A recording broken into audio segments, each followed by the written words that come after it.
we have here our first featured emerging driller, or better yet, our industry professionals that are coming up that are working hard in this industry right now that are under the age of 40. So I'm going to go ahead and let Layne introduce himself. Go ahead, Layne.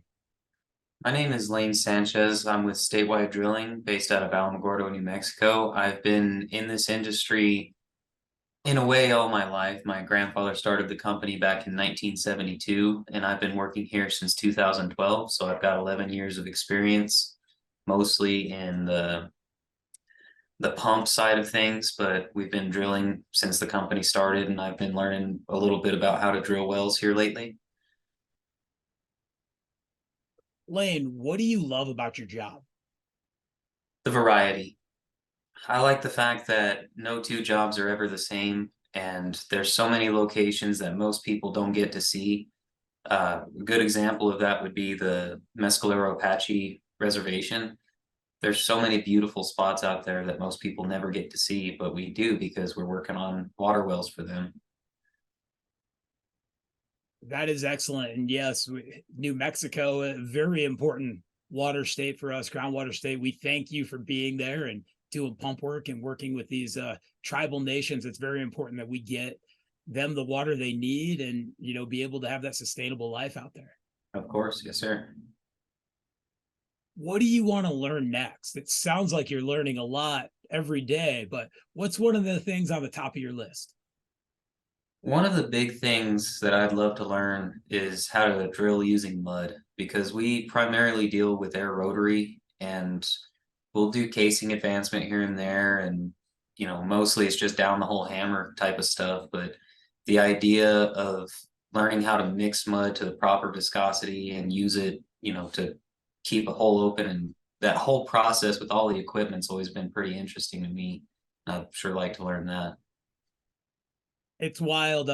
After leaving my father's drill company, I started at Bayroid Industrial Drilling Products in, Houston, Texas. And one of the legends down there at the time, since passed, but basically helped get drilling fluids on the market, a guy by the name of Carl Mason. He'd go, you know what, boys?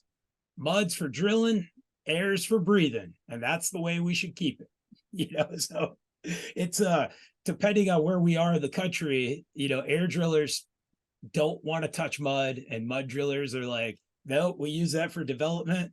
And it is one of those hard things to get, cross-trained over on, but man, is it a great tool to have in the toolbox when you need it. Absolutely. And there's just so many different formations that we drill through just in the Tularosa Basin, let alone the whole state, where sometimes you have to have the mud.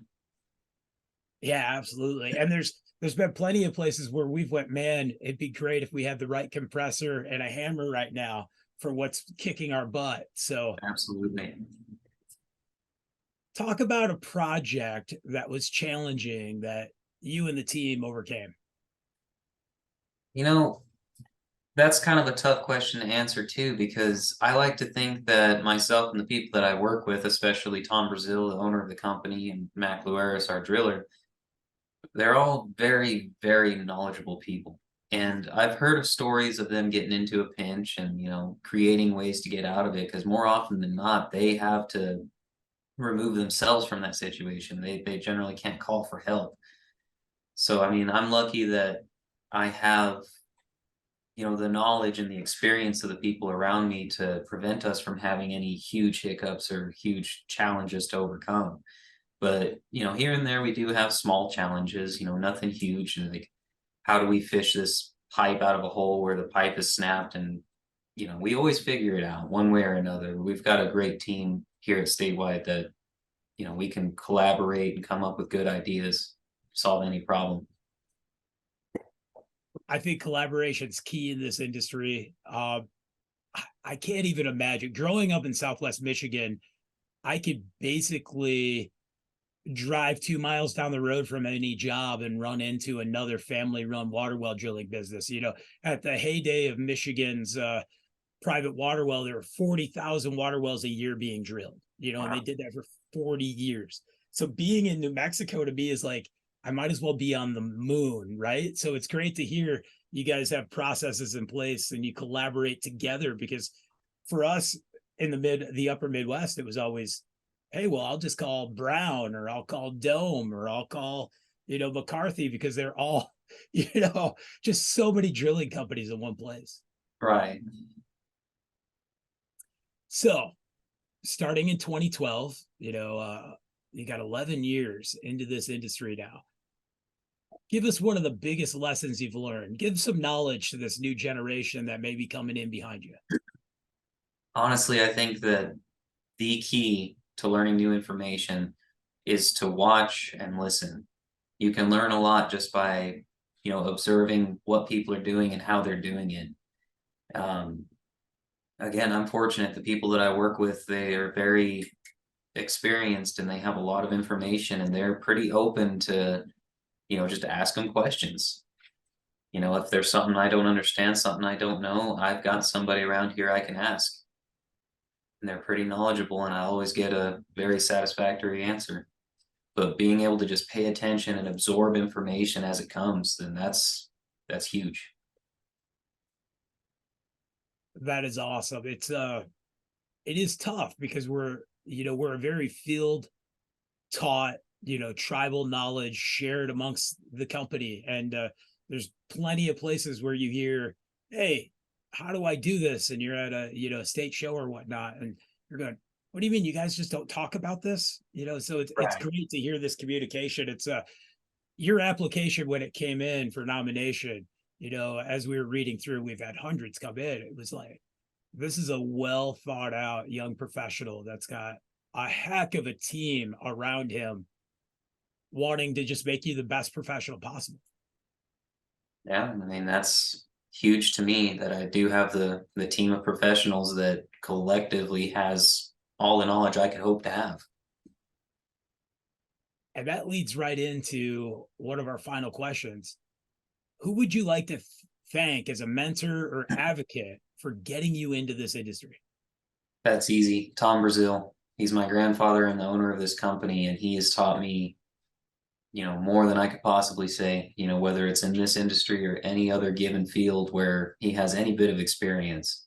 He's a very good teacher and very, very knowledgeable man. And I said I'd come back to this question. Pie in the sky, anything you could change right now in our industry to make it better, or something you'd love to see in the next 10 years? I thought by now we'd have a rock melter or a laser beam or, something, but it just hasn't. I was supposed to have flying cars. We were all supposed to have flying cars by now. We don't have those either. Right. Honestly, when it comes down to it, I think that one thing that should change in the industry is the amount of recognition that it gets, because I feel like it's almost like a niche type of situation where, not a lot of people know that it exists. Nobody knows how wells work outside of the field. Nobody knows where their water even comes from half the time. And I feel like having that out there in the world, for more people to see might draw more people into this industry, because as it is, especially here in New Mexico, I can't speak for anywhere else, but the amount of current licensed well drillers is just dwindling. They're going away in a hurry and there's nobody stepping up to take their spot. And I feel like that's partly because nobody really knows that it's there. I think you're absolutely right. We're so excited to be here because there's nothing more rewarding than making water come out of the ground or a resource come out of the ground. And, suddenly we've helped provide for a family or for a technology or all the different ways. And it's hidden, right? It's just that it's in that pump house or it's in that pipe or it's, in the back of a yard. It's not like,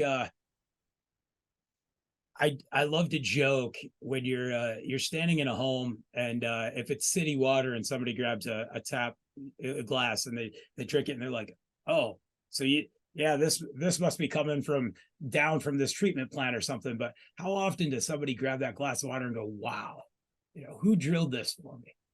Right. Next to nobody, I'm sure.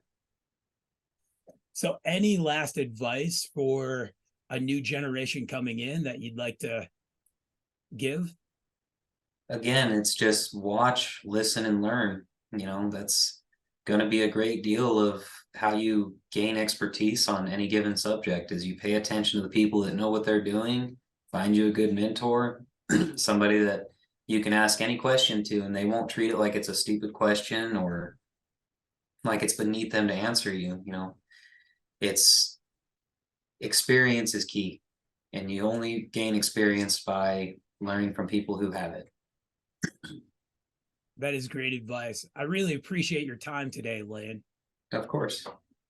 And hopefully we'll see you at one of the big shows or something with getting to drill in New Mexico and all the stuff going on. It's very important to be involved in our state and national associations right now with all the legislation going on. It's we're going to blink and we're going to have a lot more Supreme Court justices and individuals making ruling that we got to have our voice heard, and your voice is going to be here a heck of a lot longer than ours. So we need you there. Yes, sir. I'll do what I can. Excellent. Thanks for joining us today. Of course. Thank you.